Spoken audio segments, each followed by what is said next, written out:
Something that Terence said to me once, he said, the most beautiful thing is a perfect rose, a perfect flower, one flower. Why did you need anything else? And he said, put that into your menus, and you never disappoint me. And it took me a while to understand that, but then I realised what he was saying is buy great produce, cook it to its strength, don't mask it with ridiculous flavours and garnish, and you're never going to disappoint anyone.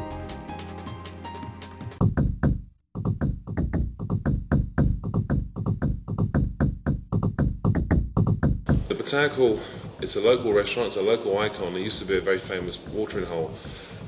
It's been renovated to be a very modern, sleek restaurant serving unpretentious, interesting Australian food.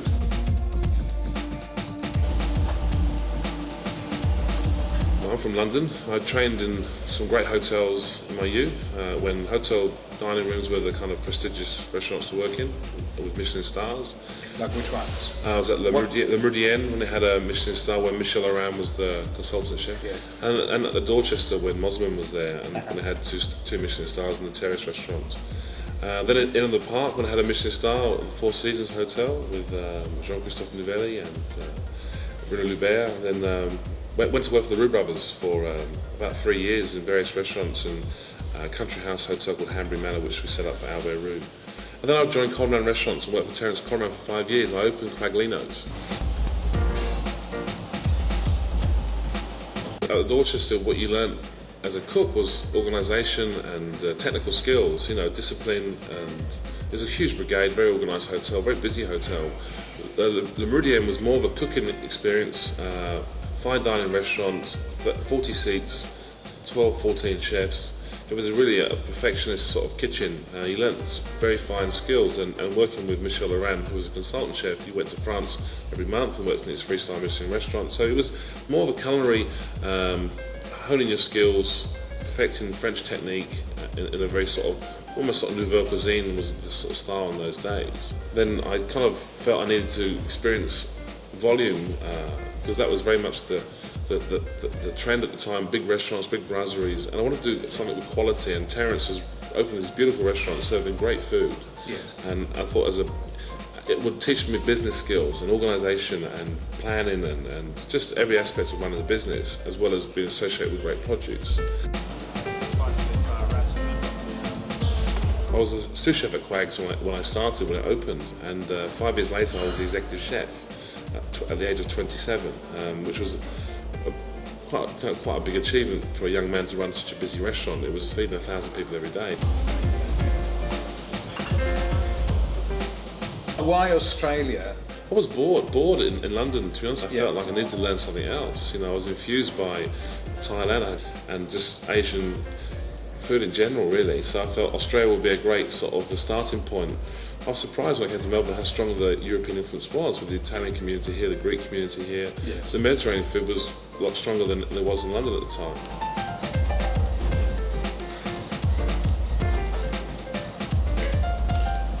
It's very hard to find good staff in Melbourne, or certainly Australia as a whole.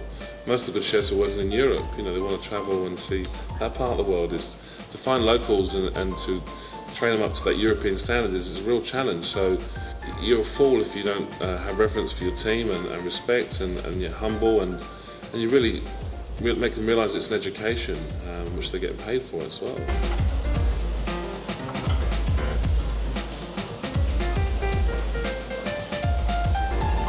We're so naive about Melbourne. We felt that every city was the same. You leave London and every day your restaurant's full. It doesn't matter how big or small it is. Coming to Melbourne with a 300-seat restaurant, we just didn't think about not being busy. So that taught us a lot about the marketplace quite quickly. Yes. And how to adapt and listen to our customers and really give them what they wanted, as opposed to sort of dictate and say, here we are from London, this is what we do. 23. Next table up. Yeah.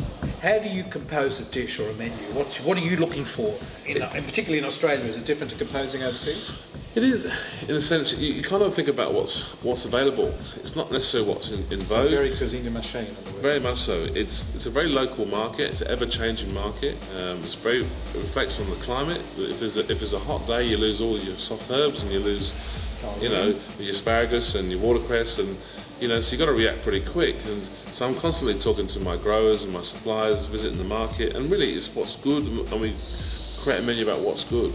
It's as simple as that. It's what fish we can get that day and how it suits the cooking method. If it's kingfish, then we're going to steam it and we're going to serve it with the broth, and it suits Asian flavours, so we cook it in that vein.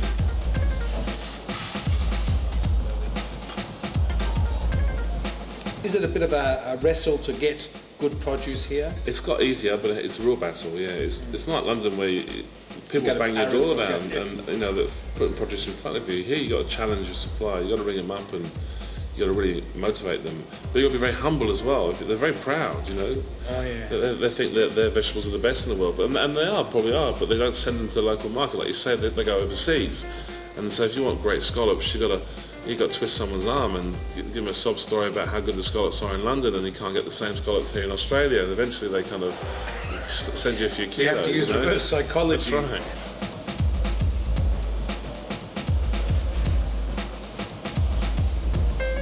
From a cooking point of view, I feel reasonably comfortable, but I still want to learn more about sort of Asian food. You know, I think you need to sort of study it for a number of years. You know, I've been here 5 years. I've probably got my head around it the last 2, and I still feel I can learn more about Asian cuisine. But what is it about? I mean, why do you need to know about Asian food? I just think it's a lot cleaner. In terms of technique, it's very different. In terms of ingredients, it's extremely different. Balance and the flavours are very different. It's just, as an enthusiast in food, you just want to learn something else and be more accomplished in what you do as a career, and that's what drives you. And certainly with Asian cooking, I just find it fascinating that it is so vastly different from French.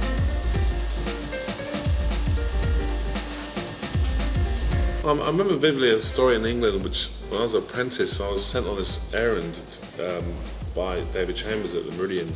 He asked me to go to the Ritz Hotel and ask the chef for the lobster gun to kill the lobsters. And you know, and the Ritz Hotel was just down the road, so I ran down the road, pouring rain in my chef's outfit, with the fear of God in me, you know, get back here in 10 minutes with this lobster gun. And then the Ritz chef says, I haven't got the lobster gun, but I've got the bullets. And he gave me some larding needles, all different sizes. He said, this one here is for king prawns, this one here is for lobsters, this is for crayfish, and these are for crabs. But the chef at the Mayfair's got the gun, so you have to go to the chef at the Mayfair and get the gun. They're obviously taking the piss. Yeah, right? and about 4 hotels and restaurants later, eventually one of the chefs said, try and tell this poor boy that he's been sent up, you know, and I went back to the hotel laughing stock.